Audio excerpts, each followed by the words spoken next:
Hello everyone and welcome back to another Star Trek Starships collection review. Actually, it's a Star Trek Discovery Starships collection review, this time featuring the USS Voyager NCC-74656-J.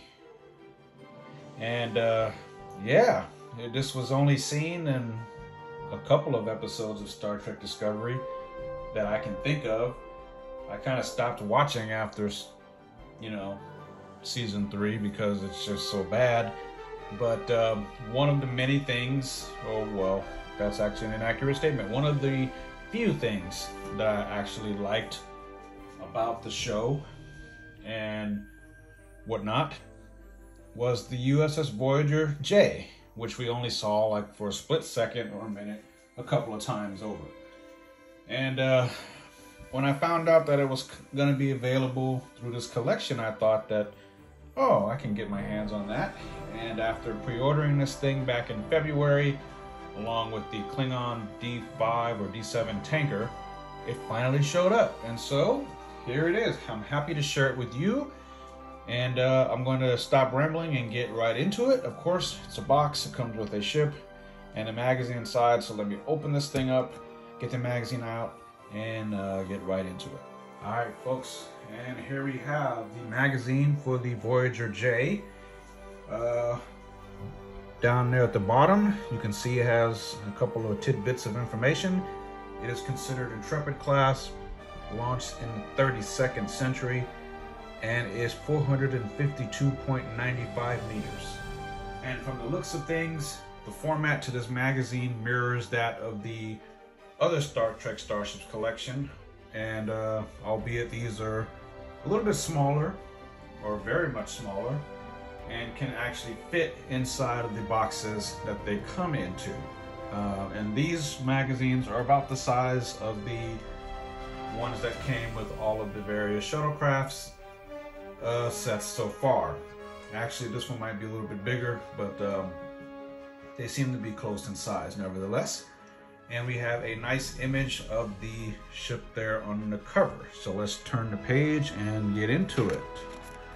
Of course, the format, like I said a minute ago, remains the same.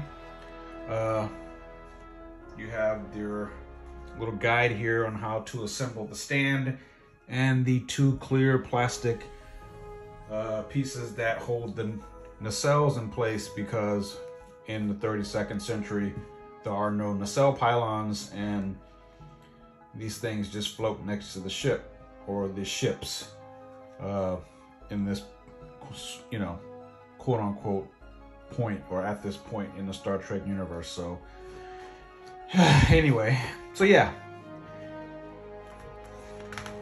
Turning the page there, we have some more text and a couple of cool looking views of this ship there.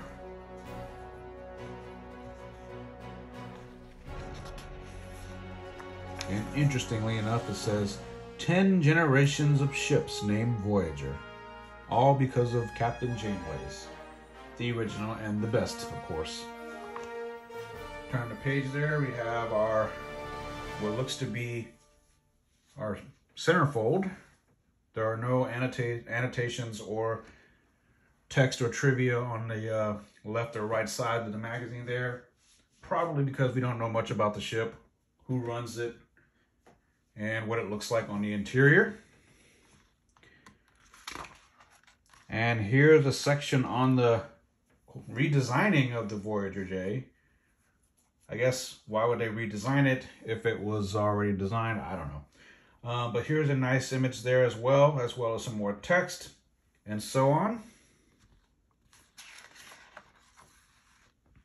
And more concept art.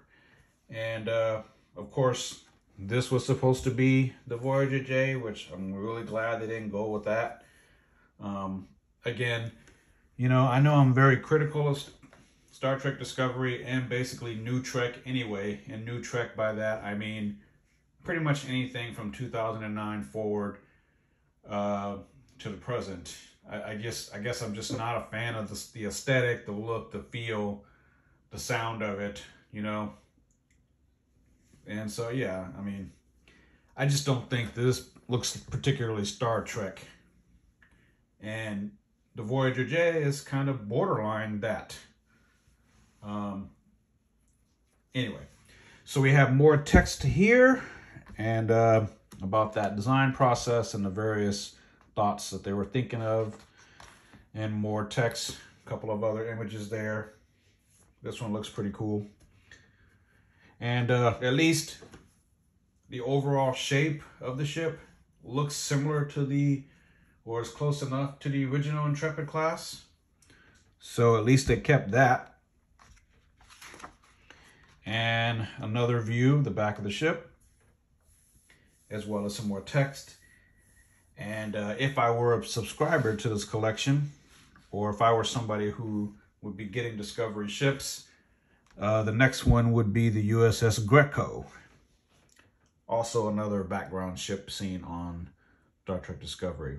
So yeah, that's pretty much it for the magazine, and wrapping up with a image on the back there, pretty much like every other magazine in the collection does or has. And now onto the ship itself. Now, before I get into the actual taking it out of the box, I just wanted to point out one quick thing, and that, of course, the nacelles, as you can see, are not connected to the actual model at all. They come with this little plastic thing to put together, but looking at it in the box, that's actually how it's supposed to look in the show, meaning that the nacelles just kind of float next to the secondary hull there. Anyway, all right, folks, and there you had it. I've gotten a little plastic doohickey connected to the nacelles, and it kind of wraps around the ship there. Yeah, that's an interesting choice that they went with here. It's like this plastic brace that connects to the back of the secondary hull, and the nacelles themselves you attach to the end of these two clamps here. And then it in turn fits the shape of the secondary hull like that. And you kind of have to be careful because if you move it or something, it can fall off like it did when I was trying to put it together the first time. But so far it seems to be holding it up, or holding up as I hold it here. But looking at the model, aside from that, it's actually pretty nice. Much to my surprise. I did not expect very much with this thing. I don't know what I was expecting. The detail on here is very nice. The registry, the USS Voyager NCC-74656-J, is very crisp and bold, which is very nice. The usual Starfleet text or Starfleet font as seen throughout all the other shows in the past. The saucer or the primary hull looks or reminds me a lot of the Prometheus, unlike Voyager. The secondary hull looks cool. You got your Starfleet stripe going down the center there, along the spine there. And then if you notice in between the two, it is joined by some clear plastic pieces that are of the same kind of grade as this plastic on the back there. Because at this point in quote-unquote Star Trek's history, things aren't joined together by pylons. They just sort of float next to things, which I don't know exactly how that works, but with the reprogrammable matter and stuff. And I guess this is supposed to be the new version of the Arrowwing shuttle. I'm not entirely sure. But the registry is also at the bottom of the primary hull there. I don't know if these are phaser strips or whatever. The deflector dish or the deflectors somewhere down in there, I'm guessing. And of course, like I mentioned, the warp nacelles that are detachable and with a Starfleet stripe down there. And you'll notice that the Starfleet pendant that appears on all Star Trek or Starfleet vessels in any sort of timeline or universe or whatever has the Starfleet Delta, but you'll notice on here, these are not the familiar ones. These are the symbols or the symbol for the Star Trek Discovery 32nd Century Starfleet and Federation, with the delta with the round sort of thing, which is the look of the new comm badge slash tricorder slash personnel transporter slash anything else. And this model looks pretty good. I'm actually happy with it. There's no clear blue for the nacelles, which is, I would normally say, is a bummer. And maybe it is a bummer because I think it would actually make this part of the model stand out if these were clear blue, like a bright blue and clear plastic. That would actually look really cool, I think. Particularly with the way it's supposed to look, you know. I just think it would look good, particularly since they're separated. That's just my particular 2 cents. No issues with my particular model. It's mostly metal. Well, the top portion is plastic and the bottom is metal, along with the saucers, along with the secondary hull. Yeah, I mean, you can definitely see the shape of the Intrepid class that we've all come to love. Definitely redesigned for the future, I guess you can call it that. But yeah, this is definitely one of the nicer things about Star Trek Discovery. Trying to keep it positive, as though it's been very hard with the way the show has been disappointing and all of that for me personally. Doesn't mean that others can't like it, and it doesn't mean that, you know, that it shouldn't bring joy to people, because I want it to make people happy. It's just not particularly my choice in Star Trek. But this ship looks really cool, I have to admit, and the model itself that's in my hands or the model that I'm holding currently looks pretty darn good and is definitely worth your money. And just looking at it from the camera, you can tell that it's pretty big. I mean, it doesn't even fit into a single hand. I have to hold it, and that's how big it is. Yeah, this will set you back about, I don't know, 40 or 50 bucks, I think, $45 on the Eagle Moss page, or if you're a subscriber to the collection, well, this Discovery collection, I'm sure you'll get it at some point. I pre-ordered it about a couple of months ago, back at the beginning of February, and here we are, the end of April, almost moving into May, and I just got it a few days ago. So yeah, if you have any questions about this thing, please drop me a line down below.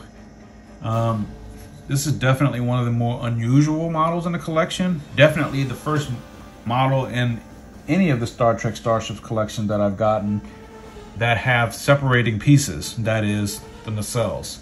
I can understand why they did it this way, because that's the way it appears in the show. But from a model perspective, I don't know if that would bother some people, but this plastic thing kind of like takes away or gets in the way.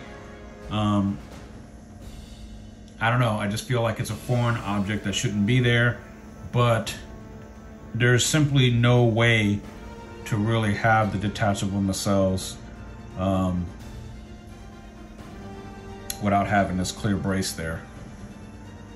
I wonder how it would have looked if they just had nacelle struts like every other ship in the history of Star Trek. But yeah, I mean, there are a lot of markings on this thing that clearly say, oh, this is Starfleet. And I'm noticing now, as I'm looking at it again, that the registry is also on the nacelle there, on the nacelles there. On the top, you'll see it, NCC-74656-J, and on the starboard nacelle and the port nacelle as well. It's also on the underside, at least the stripe is, and no red or anything. Yeah, it would have been nice to have a little blue or something going on in there. But overall, this is a fantastic model. Would have liked to have seen a little bit more detail in the deflector dish area. But again, we've only seen this ship from afar and up close on the view screen once. And that's about it. So yeah, if you love Star Trek Discovery and all things New Trek, then this is something that you want to run out and get your hands on. Or if you just love all things Voyager, or you love ships, then you can check this out as well. Or if you're somebody like me who loves variety and wants a few things, you know, trying to pick and choose and cherry pick the good things out of everything, then you want to pick this up. If you don't care for anything new Trek or just think it's an ugly design, I wouldn't go for it. But honestly, to be completely fair, I would say this is a model definitely worth picking up, especially if you're a fan of Star Trek Voyager like I am. And yeah, and of course, the usual, any questions or comments or concerns, please feel free to drop it down below, and I'll be more than happy to answer your questions, comments, or anything at any time. And yeah, guys, until next time, live long and prosper, be safe, take care out there in the world. I know things are nuts, and I hope you all are being well with your families. Until next time, guys.